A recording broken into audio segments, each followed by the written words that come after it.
Hi, this is Matt from tracymac.co.uk, and this is the Asus P526, otherwise known as the Asus Pegasus. Just thought we'd give you an unbox here of the device. Fairly attractive packaging. It's a rather large box.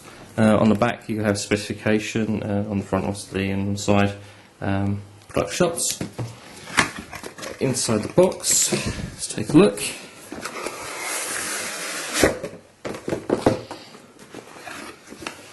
Device is presented right in the middle of here, and we'll take a look at that in just a moment.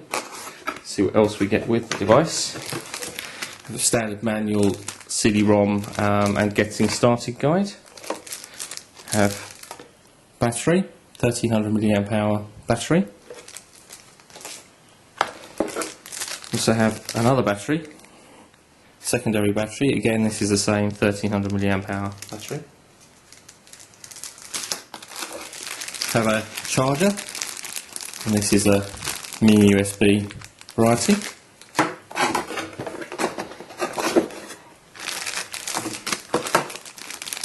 Standard mini USB to USB sync and charge cable for connecting to the PC, and headphones, which is a 2.5mm 4-pole jack with built-in microphone. Headphones look of a reasonable quality. We also have a case,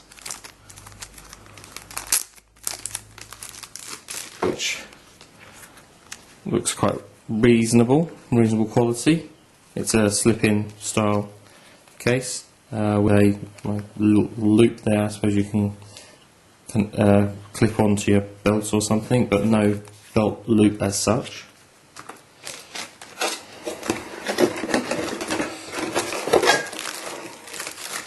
And there is also in the box the car mount, windscreen mount style, with a rubber sucker on one end and a bendy stalk in the middle, so you can position it on the windscreen, and an in-car charger, cigarette lighter style, and obviously the bracket to actually hold the device in car. So obviously the device is very much designed for in-car use and hands-free use in the car. So if we bring the phone over, take a look. Pull the screen, cover off the screen. You see it's quite an attractive design with the metal surround around the screen. It's actually a 2.6-inch display.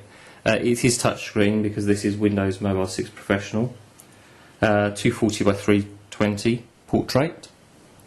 On the front we have the standard buttons that you come to expect, soft keys underneath the screen with a Windows Start and also a voice note activation button there. Red and green send and end keys, and a T9 keypad underneath. On the top have a power button, and on the side a jogger for up, down. This is spring loaded up and down rather than round and round, and also presses in to activate. There's also an OK button just below that. On the bottom we have mini USB connector for sync and charge, and next to that we have the headphone socket. Again, as I say, that's 2.5mm headphone socket. Just below that we have the stylus. As I say, this is touchscreen, so we have a stylus built in there. And to the side you have your micro SD card socket and camera activating button. And on this side we also have a switch.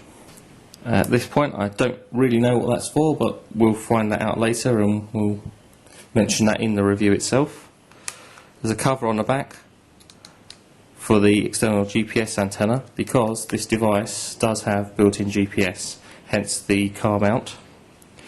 And also on the back we have a 2-megapixel camera, no flash, no mirror for taking shots of yourself should you wish to do that. And there is the grill there for the loudspeaker.